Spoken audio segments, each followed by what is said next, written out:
Será que nesse período todo do UCM estava estampado na nossa cara a forma como Tony Stark virou o Doutor Destino e agora tá voltando em Vingadores Doomsday? Cara, é interessante. Eu vou reagir aqui a esse vídeo do o UCM já mostrou como Tony Stark virou o Doutor Destino, tá?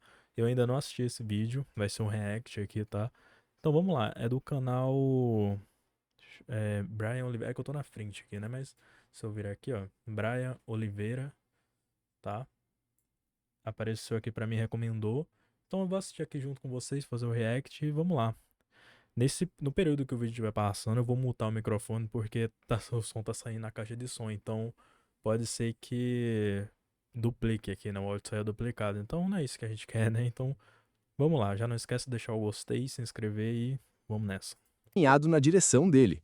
Porque pensa comigo, o que define Victor Von Doom não é só a armadura, não é só a inteligência, não é só o ego gigantesco, é a obsessão por controle, é acreditar que só ele consegue salvar o mundo. E agora me diz, isso não parece exatamente o Tony Stark? Porque o MCU sempre tratou o Tony como um herói, mas escondido por trás das piadas, da arrogância e do carisma, existia alguém profundamente paranoico, um homem que viu o universo uma vez e nunca mais conseguiu dormir em paz depois disso. E o pior, talvez ele tivesse razão, porque tudo começa lá atrás, em Os Vingadores, quando Tony atravessa o portal nuclear e olha para o espaço pela primeira vez.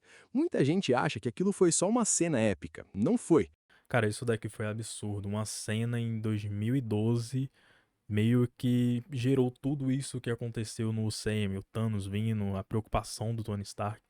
Cara, é absurdo. Eu não sei se já estava programado isso ou se foi o roteiro foi se criando, né? Mas Aquilo destruiu a mente dele, porque naquele momento, Tony percebe uma coisa que nenhum humano da Terra tinha entendido ainda. O planeta estava indefeso. Existiam ameaças lá fora muito maiores do que qualquer guerra humana.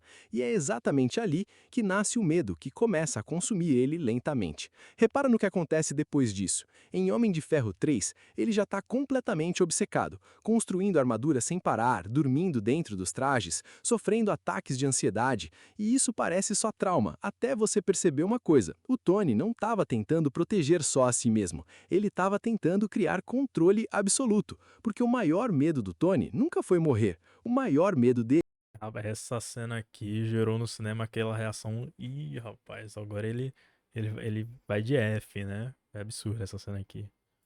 era falhar de novo, era olhar para o céu outra vez e não conseguir impedir o que vinha dele. E aí chegamos no ponto mais importante de todos: Vingadores Era de Ultron, porque é aqui que a linha entre Tony Stark e Doutor Destino praticamente desaparece. O Ultron não foi um acidente. O Ultron foi o pensamento mais sombrio do Tony ganhando vida. Uma armadura ao redor do mundo. Lembra dessa frase?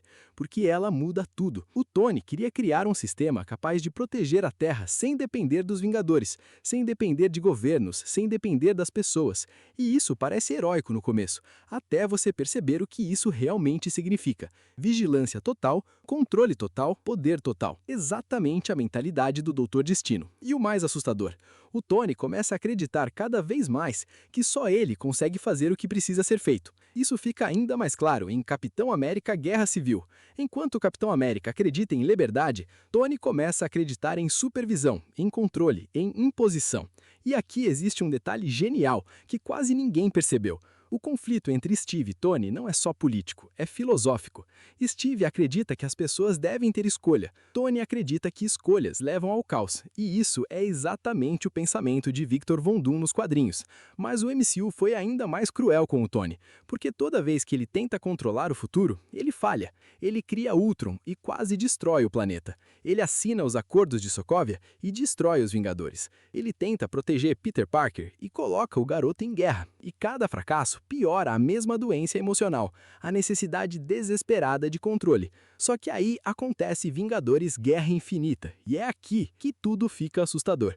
Porque se você não é o único amaldiçoado pelo conhecimento, aquilo não é provocação, é reconhecimento. Porque os dois enxergam o universo do mesmo jeito. Os dois acreditam que o desastre é inevitável. Os dois acreditam que alguém precisa tomar decisões brutais para impedir o colapso. A única diferença é que o Thanos atravessou a linha primeiro. Mas e se o Tony tivesse indo exatamente na mesma direção? Porque pensa no padrão, toda vez que o Tony sofre uma perda, ele se torna mais extremo. Nova York criou paranoia. Ultron criou obsessão, Guerra Civil criou isolamento, e o estalo de Thanos, aquilo destruiu o que restava dele. Só que tem um detalhe importante aqui. Em Vingadores Ultimato, Tony finalmente encontra a paz. Pepper, Morgan, uma vida simples. E isso é a única coisa que o impede de mergulhar completamente na escuridão. Agora, imagina outra linha do tempo, em uma em que Pepper desapareceu no estalo, em uma em que Morgan nunca nasceu, em uma em que Tony voltou sozinho. Você percebe o tamanho? Rapaz, é que eu acho que o Tony surtaria, hein? Porque assim que ele chega, ele já vai atrás da Pepper, né? Sempre o objetivo dele é proteger ela. Cara, tem uma cena muito boa em Homem de Ferro 3, que é quando ele dá o endereço da casa dele e aí jogam bombas lá, jogam mísseis, né? E aí ele pega a armadura, né? Faz o movimento lá e joga a armadura pra proteger a Pepper, antes de tudo.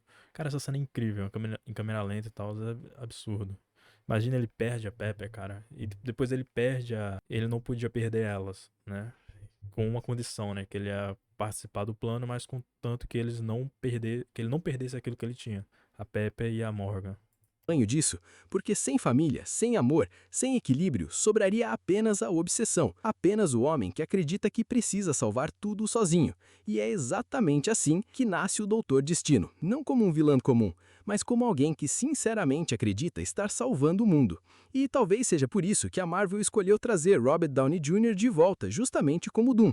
Porque, no fundo, eles sempre foram versões diferentes da mesma ideia. Dois gênios traumatizados, dois homens consumidos pelo medo, dois homens que acreditam que inteligência dá direito ao controle. E quanto mais você revisita a história do Tony, mais percebe que o MCU vinha plantando isso há anos. Até o visual conecta. A armadura, as cicatrizes emocionais, a necessidade de nunca parecer vulnerável, o isolamento, o ego, tudo estava lá. E talvez o momento mais assustador de todos tenha sido o final de Ultimato, porque quando Tony segura as joias do infinito, ele finalmente alcança poder absoluto. E aí existe uma pergunta que muda tudo. E se aquele não foi o fim do Tony? E se naquele instante, em alguma linha do tempo, o poder das joias mostrou para ele uma verdade impossível de ignorar?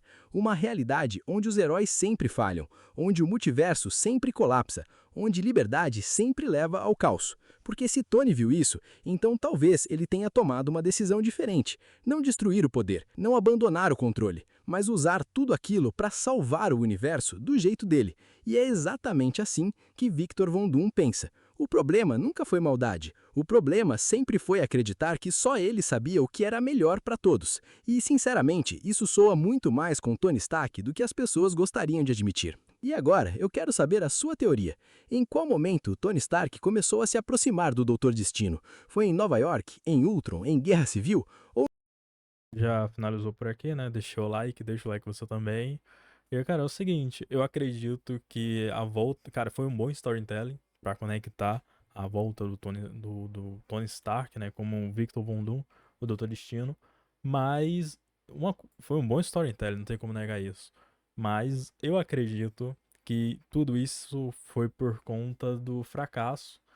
Fracasso, eu não vou botar um fracasso total, mas tipo, a queda na bilheteria ou a queda o engajamento nos filmes de super-heróis depois de Ultimato, tá? Então, a volta pra isso, junto com os irmãos russos, né? E aí os irmãos russos tiveram a ideia de que, pô, a gente precisa trazer rostos que a galera já conhece e que vão levá-las pro cinema. Pô, sendo bem honesto, quem é que foi pro cinema assistir os últimos filmes da Marvel? Talvez possam até ter ido pra ver como é que tava o universo e tal, mas o- os personagens atuais não têm o peso que os antigos têm. E, tipo, é foda. Eu acho que só o Homem-Aranha que entrou em Guerra Civil e que leva a galera. Mas o Homem-Aranha é um herói à parte, né, cara? E nem Thor, cara, Amor e Trovão, um absurdo. E, e a volta do Tony Stark é com base nisso, pra trazer o público de volta, pra gerar o engajamento. Porque quem é que não vai assistir? Assim que teve o anúncio dele lá, cara, porra, bizarro, todo mundo gritou a volta dele, aí já conecta esse storytelling. Pô, o Steve Rogers vai voltar. Isso não era segredo, né, também. Quem imaginaria um evento grande como o Guerras Secretas, o Steve Rogers não voltar? Mas todos os Vingadores antigos, o Thor saiu o trailer, né, cara? Então, cara, absurdo. Os X-Men. E, cara, mas é isso. O que é que vocês acham? Comenta aqui embaixo.